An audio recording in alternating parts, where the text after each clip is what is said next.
नमस्ते सदा वत्सले मातृभूमि। जय हिंद दोस्तों, शुरू करते हैं आज के डिफेंस समाचारों को। बढ़ते पहले डिफेंस अपडेट की तरफ। दोस्तों, रशिया ने अब अपने सुखोई 30 एयरक्राफ्ट में किन्बी इलेक्ट्रॉनिक वॉरफेयर सिस्टम लगाया है, जिसने हाल ही में इटली के F-35 फाइटर जेट को इंटरसेप्ट किया था, वो भी बाल्टिक सागर में। इस दौरान इटालियन पायलट भी हैरान हो गया कि अचानक से Su-30 एयरक्राफ्ट वहां पर कैसे आ गया। दरअसल दोस्तों, उस दौरान F-35 के पायलट को डिटेक्शन और वार्निंग सिस्टम में कई तरीके के फेलियर्स का भी सामना करना पड़ा।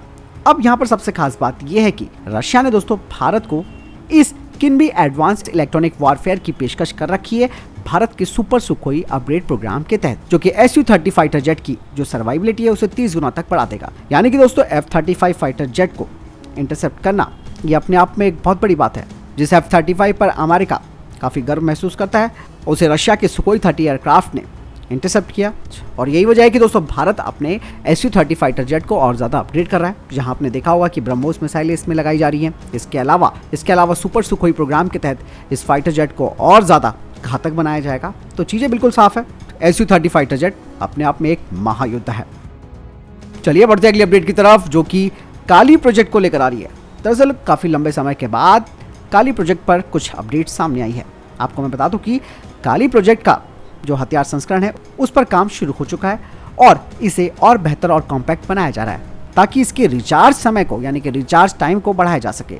DRDO इसके लिए कई तरीके के कंपोनेंट्स भी तैयार कर रहा है, जो कि काली को पूरी तरीके से एक ऑपरेशनल सिस्टम में बदल देगा।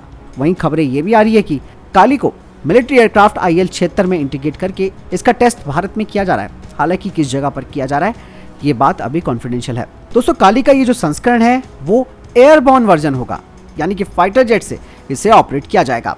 और ये जो काली है वो अपने टारगेट की सतह पर छेद नहीं करेगा, बल्कि ये टारगेट के सभी इलेक्ट्रॉनिक सिस्टम को फ्यूज कर देगा। और ये दुश्मनों के एयरक्राफ्ट या फिर उनकी मिसाइलें हो सकती है। काली वेपन दुश्मनों के टारगेट के ऑनबोर्ड कंप्यूटर चिप्स और उनके इलेक्ट्रॉनिक सर्किट्स को जला देगा। चलिए बढ़ते अगली अपडेट की तरफ। दोस्तों, मैंने आपको डिफेंस अपडेट में बताया भी था कि वियतनाम ब्रह्मोस मिसाइलें भारत से लेगा। इस बारे में एक और अपडेट सामने आया है, जिसमें ये कहा जा रहा है कि वियतनाम भारत से 5 ब्रह्मोस मिसाइल की बैटरी लेगा और इनकी अनुमानित कीमत करीबन $625 मिलियन होगी। कहा जा रहा है कि इस कॉन्ट्रैक्ट पर साइन 19 जून को हो सकते हैं, जब वियतनाम के जो रक्षा मंत्री हैं वो भारत आएंगे। और दोस्तों, वहीं इंडोनेशिया भी वियतनाम की तरह ब्रह्मोस के ऑर्डर दे सकता है, जिनकी अनुमानित कीमत $350 मिलियन होगी। और फिलीपींस ब्रह्मोस मिसाइल का दूसरा फॉलो ऑन ऑर्डर भी देगा, जिनकी कीमत $300 मिलियन होगी। यानी कि हर जगह ब्रह्मोस ही छाई हुई है। चलिए बढ़ते अगले अपडेट की तरफ। दोस्तों, भारत डायनेमिक्स लिमिटेड ने कहा है कि एक बार अमोगा 3 एंटी टैंक गाइडेड मिसाइल के जो डेवलपमेंटल ट्रायल्स हैं वो पूरे हो जाते हैं तो इसका एक कॉस्ट इफेक्टिव यानी कि लागत प्रभावी एयर लॉन्च अमोगा 3 मिसाइल वेरिएंट को तैयार किया जाएगा, जिसकी रेंज 5 किलोमीटर होगी और इसे प्रचंड रुद्रा अटैक हेलीकॉप्टर से दागा जाएगा। दोस्तों, वहीं DRDO 10 किलोमीटर रेंज वाली संत और 7 किलोमीटर रेंज वाली हेलिना को बना चुका है, लेकिन ये काफी महंगी है। और ये जो अमोगा 3 एयर लॉन्च वेरिएंट होगा उसकी पर यूनिट कॉस्ट भी काफी कम होगी। बढ़ते नेक्स्ट अपडेट की तरफ। दोस्तों, भारतीय वायुसेना के बाद अब भारतीय नौसेना भी 3 फ्लाइट रिफिलिंग एयरक्राफ्ट को लेने पर विचार कर रही है, ताकि भारतीय नौसेना अपने फाइटर जेट्स और आने वाले अनमैन्ड एरियल व्हीकल्स का जो इंड्योरेंस और रेंज है उसे बढ़ा सके। वहीं दोस्तों, दूसरी तरफ HAL ने भारतीय वायुसेना को 6 सिविल बोइंग 767 एयरक्राफ्ट को रिफिलर में बदलने की बात कही है, जिसके बाद 6 का और अतिरिक्त ऑर्डर दिया जाना है। और इस पूरे प्रोग्राम पर भारतीय नौसेना की काफी बारीकी से नजर बनी हुई है और भारतीय नौसेना भी फिर इसी तरीके के फ्लाइट रिफिलिंग एयरक्राफ्ट को खरीदेगी। बढ़ते नेक्स्ट अपडेट की तरफ। दोस्तों, भारतीय नौसेना के anti submarine warfare shallow water craft के 8 जहाजों में से तीसरे जहाज अंजदीप को लॉन्च कर दिया गया। इसका निर्माण कोलकाता की company garden reach ship builder and engineers के द्वारा किया गया है। इसके अलावा गार्डन रीच शिप बिल्डर ने चौथे लार्ज सर्वे वेसल को भी लॉन्च किया है और साथ ही साथ इसी दिन 7वें anti submarine warfare shallow water craft की लैंड सेरेमनी भी आयोजित की गई। दोस्तों, ये जो लार्ज सर्वे वेसल है इसका डिस्प्लेसमेंट 3400 टन का होगा और ये पूर्ण पैमाने पर यानी कि फुल स्केल कोस्टल यानी कि तटीय और डीप वाटर हाइड्रोग्राफिक सर्विस करेगा। वहीं दूसरी तरफ जो 900 टन का anti submarine warfare shallow water craft है वो एंटी सबमरीन वॉरफेयर ड्यूटीज को करेगा। बढ़ते नेक्स्ट अपडेट की तरफ। दोस्तों, अमेरिका के राष्ट्रीय सुरक्षा सलाहकार जैक सुलिवान ने भारतीय प्रधानमंत्री के साथ मुलाकात की। इस दौरान दोनों के बीच में कई अहम मुद्दों पर बातचीत हुई है। कहा यह जा रहा है कि अमेरिकी NSA ने भारतीय प्रधानमंत्री को द्विपक्षीय सहयोग के अलग अलग क्षेत्रों में हुई प्रगति की जानकारी दी। पीएम मोदी से मुलाकात के बाद सुल्विन और उनके भारतीय समकक्ष अजीत डोभाल ने भी एक दूसरे से बातचीत की और इस दौरान दोनों ने क्रिटिकल एंड इमर्जिंग टेक्नोलॉजी की पहल पर ट्रैक 1.5 संवाद में भाग लिया। इस दौरान उन्होंने सेमीकंडक्टर, अगली पीढ़ी के दूरसंचार और रक्षा सहित 7 विशिष्ट हाई टेक्नोलॉजी के क्षेत्रों में भारत अमेरिका सहयोग के लिए एक महत्वाकांक्षी रोड मैप का अनावरण किया। बढ़ते नेक्स्ट अपडेट की तरफ। दोस्तों, भारत एक पुराने मेगा हाइड्रो पावर प्रोजेक्ट को इस साल शुरू करने वाला है।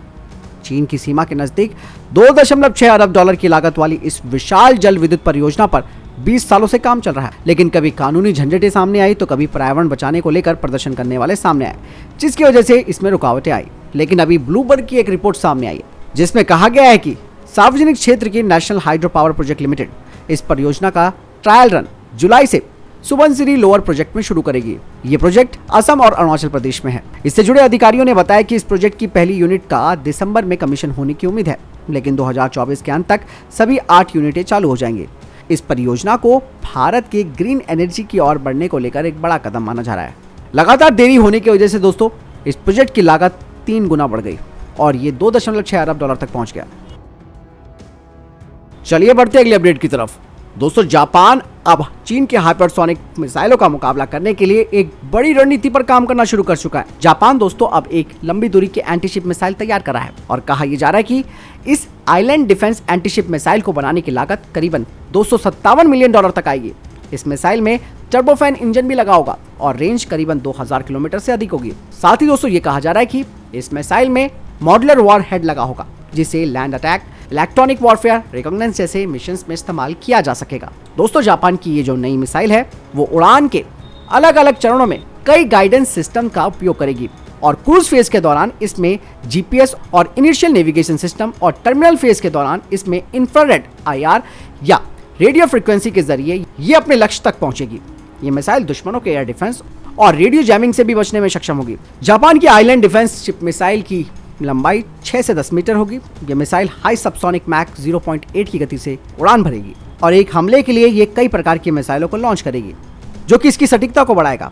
सबसे पहले एक टोही मिसाइल में दुश्मन की स्थिति का पता लगाने के लिए एक हाई रेजोल्यूशन वाला कैमरा होगा, जिसके बाद दुश्मन के रडार और अन्य सेंसर्स को खत्म करने के लिए एक इलेक्ट्रॉनिक वॉरफेयर मिसाइल को दागा जाएगा और इसके बाद फिर बारूद वाली यानी कि वॉरहेड वाली मिसाइल को दागकर दुश्मन को पलक झपकते ही खत्म किया जाएगा। जापान भी दोस्तों जान चुका है कि वो अब किसी के भरोसे नहीं बैठ सकता, इसीलिए वो अपनी रक्षा तैयारियों को पुख्ता कर रहा है और रूस यूक्रेन की लड़ाई से वो देख चुका है कि भले कोई भी देश कितना भी समर्थन दे दे, आखिर में लड़ाई तो आपको खुद लड़नी होगी, इसलिए तैयारी करना बेहद जरूरी है। तो फिलहाल दोस्तों ये थे अभी तक के टॉप डिफेंस अपडेट्स। वीडियो के सामने कोई प्रश्न जवाब है, आपका कोई सवाल है, कमेंट सेक्शन में लेकर जरूर पूछ सकते हैं। मिलता हूं नए वीडियो के साथ, चैनल को सब्सक्राइब कीजिएगा। जय हिंद, वंदे मातरम।